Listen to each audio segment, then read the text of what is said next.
Знаёмства з адкрытым акцыянерным таварыствам «Белавежскі» пачалося сустрэчай з яго працаўнікамі. Наталья Івановна падзялілася прыемнымі ўражаннямі, якія атрымала па дарозе ад парадку на палях, акрэсліла асноўныя вектары ў працы рэспубліканскіх органаў улады. Гэта сустрэчы з людзьмі на месцах, каб бачыць рэальную карціну жыцця і як выконваюцца задачы, што ставіць кіраўнік дзяржавы. Я вот в большей степени сегодня встречалась там и с руководителями районов и городов Брестской области и хотела до них донести вот ту информацию и те задачи, которые ставит сегодня глава государства, нисколько не сомневаясь о том, что они это знают.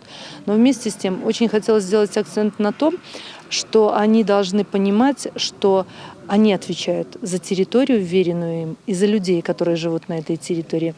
А значит, они должны людей слышать, уметь слышать людей. Как сказал президент наш в послании народу и парламенту, что человека надо слышать и слушать уметь. Станоўчая работа з людзьмі выходзіць на першы план, як сам сабой атрымаўся і прыклад такога падыходу. Падчас сустрэчы ад мясцовага насельніцтва была выказана просьба дапамагчы з газифікацыяй вёсак Мінькавічы і Ратайчыцы. Тут жа на месцы людзі атрымалі і адказ ад мясцовых улад. Абедзве вёскі уключаны ў дзяржаўную праграму «Комфортное жилье» и спрыяльнае асяроддзе на наступны год.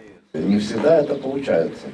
У нас программа поставлена вот и президентом о возрождении села. Значит, в первую очередь это агрогородки, и дороги туда будут прокладываться и ремонтироваться асфальтные. Значит, это бывшие агроусадьбы, бывших колхозов, которые вот присоединены. То есть вот эти центральные деревни, они будут, значит, мы их будем поддерживать в том состоянии, чтобы люди могли жить комфортно. Далей кіраўнік адміністрацыі прэзідэнта Беларусі Наталья Качанова азнаёмілася з арганізацыяй працы вытворчых падраздзяленняў акцыянернага таварыства, у тым ліку машыннага двара аддзялення Мінькавічы. Аднаго з трох у Белавежскім. Тэхнічная аснашчанасць, высокая культура земляробства. Толькі ў парку трактараў 135 адзінак, у тым ліку 21 трактар энерганасычаны штогод.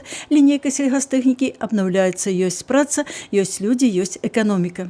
Будет работать предприятие, организация, учреждения, будет у людей зарплата, будет возможность реализовать свои возможности и в социальной сфере. Первое, что я увидела, ухоженность, обустроенность, скромно, но очень чистенько. Видно, что люди живут, труженики, настоящие труженики, которые любят свою страну, которые любят свое хозяйство, свою работу. Поэтому у меня, прежде всего, я хочу сказать, что у меня очень положительное впечатление от вот этой встречи с людьми. Прасковья Якименко, Юрий Плинда, телерадиокомпания «Брест».